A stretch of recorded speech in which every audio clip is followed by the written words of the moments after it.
D K Shivakumar ಅವರು ಮುಖ್ಯಮಂತ್ರಿ ಆದ ನಂತರ ಹಿಂದೂಗಳಿಗೆ ಅನ್ಯಾಯ ಹಂಗಾಗ್ತಿದೆ ಹಿಂಗಾಗ್ತಿದೆ ಅಂತ ಹೇಳೋ ಅವಕಾಶಗಳನ್ನು ಬಿ ಜೆ ಪಿಯವರು ಕೊಡೋದೇ ಇಲ್ಲ ಅಂತ ಒಂದು ಮಾತಿದೆ.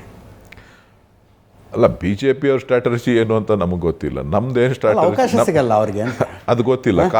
ಕಾದು ನೋಡ್ಬೇಕು ಅದನ್ನೆಲ್ಲನೂ.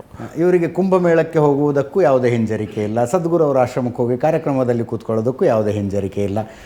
ಸಿದ್ದರಾಮಯ್ಯನವ್ರಿಗೆ ಆ ರೀತಿಯ ಹಿಂಜರಿಕೆಗಳು ತುಂಬ ಇದ್ದು, ಆದ್ದರಿಂದ ಸಿದ್ದರಾಮಯ್ಯನವ್ರ ವಿರುದ್ಧ ಮಾತಾಡೋದಕ್ಕೆ ಹೋರಾಡೋದಕ್ಕೆ ಬಿ ಜೆ ಪಿಯವ್ರಿಗೆ ಒಂದು ಅವಕಾಶ ಸಿಗ್ತಿತ್ತಪ್ಪ. ಡಿ ಕೆ ಶಿವಕುಮಾರ್ ವಿರುದ್ಧ ಏನಂತ ಹೋರಾಟ ಮಾಡ್ತಾರೆ? ಹೊಸ ಕಾರಣಗಳನ್ನು ಬಿ ಜೆ ಪಿಯವ್ರು ಹುಡುಕೊಳ್ಬೇಕಾಗತ್ತಾ? ಇಲ್ಲ, ಕಾರಣಗಳೇನು ಹುಡ್ಕೊಡ್ತಾರೋ ಬಿಡ್ತಾರೋ, ನಾವು ಸರಿಯಾದ ದಾರಿನಲ್ಲಿ ನಡಿಬೇಕು ಅಷ್ಟೇ. ಬೇರೆಯವ್ರು ಕಟ್ಕೊಂಡು ನಮಗೇನಾಗಬೇಕು? ಸರ್ಕಾರ ಚೆನ್ನಾಗಿ ನಡಿಬೇಕಂದ್ರೆ ಸರ್, ಪಕ್ಷದ ಅಧ್ಯಕ್ಷರು ಮತ್ತು ಸಿ ಎಂ ಮಧ್ಯೆ ಒಂದು ಸಮನ್ವಯತೆ ಇರಬೇಕಾಗುತ್ತೆ. ಈಗ ನೋಡಿದರೆ ಡಿ ಕೆ ಶಿವಕುಮಾರ್ ಅವರು ಸದನದಲ್ಲೇ ನಿಂತು ನಮಸ್ತೆ ಸದಾ ವತ್ಸಲೆ ಅಂತಾರೆ. ಹಾಗೆ ಈ ಕಡೆ ನೋಡಿದರೆ ಪಕ್ಷದ ಅಧ್ಯಕ್ಷರು ಹೊಸದಾಗಿ ಆಯ್ಕೆ ಆದಂಥವರು ಬಿ ಕೆ ಹರಿಪ್ರಸಾದ್ ಅವ್ರು ನೋಡಿದರೆ ಯಾವಾಗ ನೋಡು ಕಟ್ಟರ್ ವಿರೋಧಿ RSS. ಇದು ಹೆಂಗೆ ವರ್ಕ್ ಆಗುತ್ತೆ ಅಂತೀರಿ ಸರ್ ನೀವು?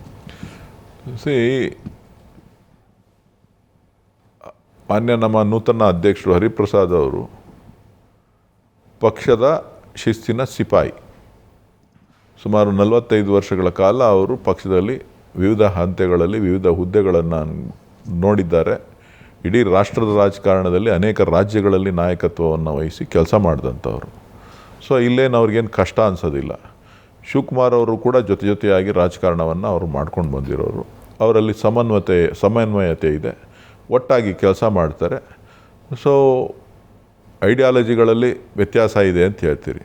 ಇಬ್ಬರೂ ಕೂಡ ಕಾಂಗ್ರೆಸ್ಸಿಗರೇ, ಒಂದೇ ಐಡಿಯಾಲಜಿ. ಕಾಂಗ್ರೆಸ್ ಸರ್ವಧರ್ಮ ಪಾಲನೆಯನ್ನು ಮಾಡ್ತದೆ, ಎಲ್ಲರನ್ನೂ ಒಟ್ಟಿಗೆ ತೆಗೆದುಕೊಂಡು ಹೋಗುತ್ತೆ.